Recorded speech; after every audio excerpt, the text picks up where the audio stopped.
In the British monarchy, the most devastating blows are never delivered in a shouting match. They are delivered in a perfectly polished press release. We are sold a very specific image of the royal family, perfect photos, coordinated outfits, and charming moments of unity. But behind the velvet ropes, a silent, brutal war is being fought over the future of the crown, and it is a war of bloodlines. Recently, Prince George was handed a highly specific ceremonial title. On the surface, it looked like a lovely traditional moment. The palace put out a perfect statement. The photographs were flawless. Everyone nodded along because, of course, the future king gets the honor. But behind that flawless performance, Queen Camilla reportedly fell completely apart. And the reason she shattered isn't what you might think. She wasn't upset because she dislikes Prince George. She wasn't bitter about a child receiving recognition. She was devastated because this specific title was the one she had spent years quietly believing could one day go to her own grandson, Freddie Parker Bowles. And the way she found out that it wasn't happening? She read it in the official press release. The exact same announcement the public received. No private conversation with her husband. No quiet heads-up from the palace machinery she had served for decades. The message was loud and clear. You can wear the crown, Camilla, but your family is still not one of us. Today, we are looking at the brutal collision of two completely different visions for the monarchy. We are breaking down Camilla's secret multi-year campaign to legitimize her bloodline, Prince William's calculated strategy of absolute silence, and the devastating seating chart that proved the Parker Bowles family will never truly belong. To understand why this single title hit Camilla so hard, we have to look at what she had been building for years. Camilla did not walk into the royal family with a clean slate. She walked in as the woman blamed for tearing apart the most watched marriage in the world. For over a decade, reporters didn't just call her the other woman. They called her the Homewrecker Queen, a nickname designed to reduce her entire existence to one ugly scandal. Even after she transitioned from mistress to wife, and from the woman the public despised to the woman the palace tolerated, that stigma never completely died. By the time she finally became queen consort, her right to stand beside Charles was no longer up for debate. But becoming queen didn't kill her hunger for acceptance. It merely shifted her focus. She no longer wanted acceptance for herself. She wanted it for her bloodline. Camilla has 2 children from her first marriage to Andrew Parker Bowles, Tom and Laura. Neither carried a royal title. Neither worked for the firm. The palace had a very simple clinical word for both of them: civilians. They were loved at Christmas and welcomed into family photographs, but when it came to actually counting as royal, the answer was an absolute no. And that was not something Camilla was willing to swallow forever. To her, her children and grandchildren were her true legacy. So she began a quiet, careful campaign. Nothing dramatic enough to draw fire. It started with invitations to events they had never attended before. Then came the carefully staged photographs. Her grandson, Freddie Parker Bowles, began appearing more frequently. He was positioned closer to the core family, edging closer to the royal frame with every appearance. People inside Camilla's circle saw exactly what she was doing. She was grooming Freddie to be the acceptable face of her family. Charming, polished, royal-looking enough to finally bridge the gap between her world and theirs. She never demanded a title. Outright. She let the photographs do the talking. She let his presence normalize her bloodline's proximity to the crown. Then Charles took the throne, and Camilla saw her opening. According to retired palace aides, there was serious talk behind closed doors about granting Freddie a minor hereditary title.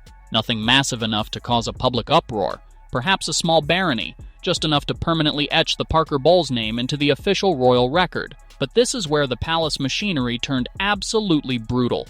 During the royal family's traditional Christmas walk to church, Camilla made her boldest move yet. She arranged for Freddie to stand directly behind Prince George and the rest of the future generation, right where every camera would catch him standing shoulder to shoulder with the future of the monarchy. It was a perfect PR setup. One photograph like that, printed across every newspaper, and the message of a blended, unified family would write itself. But a senior courtier spotted the arrangement before a single shutter clicked. Freddie was immediately pulled out of the line and shoved all the way to the back, placed next to household staff, just seconds before the photographers started shooting. And the wildest part? Camilla watched every single second of that humiliation from across the courtyard. Her own grandson had been positioned beside the future of the monarchy, and then physically removed like someone had suddenly remembered he didn't belong there. What was she supposed to do? 'Cause a scene in the middle of a royal Christmas gathering? Demand they put him back? She couldn't. She stood there, forced to smile, and watched it happen in front of the world. That Christmas morning exposed a truth Camilla wasn't ready to admit. The palace had already made its decision about her family. They didn't need to sit her down and say it to her face. The physical removal of her grandson from the frame said plenty, and the people enforcing that decision had names: Prince William and Princess Catherine. To understand why William and Catherine held the line so ruthlessly, you have to understand their philosophy for the modern monarchy. To the public, they are the warm, relatable royal couple. But behind palace doors, their plan is far more calculated. From the moment William stepped into a senior royal role, he followed one unbreakable rule: protect the bloodline. This isn't about arrogance, it is about survival. An insider put it plainly. William understands that the monarchy only survives if the public sees the line of succession as clean and direct. Blood matters, and if blood matters, then titles must be exclusive to it. William and Catherine envisioned a leaner monarchy. Fewer working royals, clearer roles, and absolutely zero honorary titles handed out just because someone happened to marry into the family. Camilla wanted a blended family tree. William wanted a pure Windsor core. So when Camilla floated ideas about titles for her grandchildren, William didn't argue. He went completely silent. And that silence wasn't hesitation. It was a calculated strategy. Years earlier, Camilla had won a minor victory, gaining more prominence for her children at a state event. But she reportedly leaked the details to a friendly reporter, spinning it publicly as the family finally embracing her bloodline. The palace was blindsided and had to scramble to walk the story back. William never forgot that. It proved to him that if he gave Camilla even an inch, it would be splashed across the papers within a month, dressed up as progress, and used as ammunition for her next demand. So his answer to her title requests wasn't even a no. It was total silence. Responding to her would have handed her a leverage point. Catherine was equally involved. When the palace was selecting photos for the annual Christmas card, Catherine personally stepped in and asked for Freddie Parker Bowles to be cropped out, not because of who he was as a person, but because his face sitting next to George, Charlotte, and Louis would subtly suggest a status he simply did not have. She wasn't going to let one photograph undo years of carefully curated boundaries.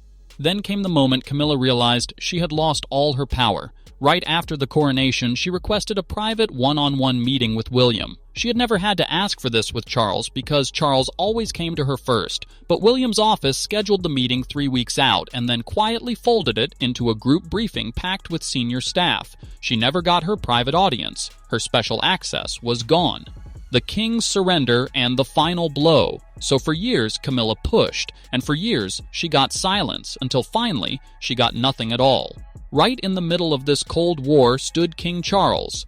Publicly, he is painted as the steady hand, but privately, he was trapped between the woman he loved and the son who would one day take his place. For years, Charles had managed Camilla by telling her what she wanted to hear. We'll find the right moment. But when the actual moment arrived, the decision on who would receive this specific ceremonial title, Charles was at a brutal crossroads. He hesitated. He didn't roll over immediately. According to sources, Charles proposed a compromise. He suggested reviving an old, dormant honorific last used generations ago for a distant relative. No land attached to it, no income, no claim to succession. Freddie would simply get to carry a royal-sounding style at official events, without touching the actual peerage system. It was a perfectly engineered compromise designed so William could say yes without surrendering any real power. William said no anyway. He saw it as a poison pill that could quietly blur the image of the royal bloodline for generations if he allowed it through even once. And Charles, the man who had fought his entire life to stabilize the monarchy, finally caved. He called in his private secretary and told him to draft the announcement naming Prince George as the recipient of the title. Then, completely unprompted, he added one more instruction. Make sure Freddie Parker Bowles' name or any mention of an alternative title never appears anywhere in the briefing materials. He didn't want to fight his son. Defying William meant declaring war inside his own household, so he chose the crown over his wife. Camilla wasn't told a draft existed. She found out by reading the press release. That night, behind closed doors at Clarence House, the carefully composed Queen Camilla finally broke. An eyewitness said she held the printed announcement in her hands and simply froze. Then, the grief took over. "They have erased us," she said. "After everything, they have erased us." This wasn't just sadness. This was the outrage of a woman who had spent decades playing by the rules, keeping her mouth shut and surviving public hatred, only to be publicly humiliated by her own husband. Charles reportedly tried to comfort her, offering up the soft, clearly rehearsed palace language about tradition, public expectation, and royal strategy. But Camilla wasn't having it. She looked him dead in the eye and delivered the ultimate blow. "You let them humiliate me." William had never promised her anything. This was a betrayal from Charles. For a woman who had stood beside him through decades of media attacks and family rejection, this felt like a knife from the one person supposed to protect her. She asked him one final, devastating question. "Did you even try?" Charles was reportedly sorry, but he wasn't apologetic. And there is a massive difference. He genuinely believed he had made the right call for the institution, but the emotional damage was already done. In the days that followed, Camilla canceled several commitments, officially blaming health concerns. Staff noticed she had become ice cold, and then came the tiny, devastating detail that revealed the true state of the royal marriage. For years, Camilla had personally picked out Charles's tie every single morning. It was their private ritual. After the announcement, she stopped. She handed the job over to his valet without a word. Charles asked her why, just once. She didn't answer. She simply let the silence sit between them. And Charles, knowing exactly what he had done, never pushed her on it. For the first time since their marriage, Camilla no longer felt safe with the man who had defied the world to be with her. When the dust finally settled, royal insiders began focusing on what this title snub meant for the next generation. Because while the public was fixated on Camilla's tears, a generational divide was quietly hardening into concrete. On one side stands the future, a sharper, leaner House of Windsor built around George, Charlotte, and Louis. On the other side sits the Parker Bowles family, loyal, present, but completely unofficial, and the psychological toll on Camilla's grandchildren is already becoming visible. At a family Christmas at Sandringham, the place cards told the entire ugly story. Freddie Parker Bowles wasn't at the main table. He had been seated off in a separate anteroom with staff children and distant cousins, close enough to see the dining room, but not actually inside it. That year, Freddie was finally old enough to understand what that meant. He turned to his mother, Laura, and asked her straight up why he wasn't sitting with Prince George. She didn't have an answer, because there is no easy way to tell a child that the world he was raised alongside was never actually built for him. Camilla had pictured a legacy. She believed that if she carried the crown with grace through decades of humiliation, she could clear a path for her own bloodline. Instead, she was left holding one brutal truth. Her own position is secure. Nobody is taking her crown.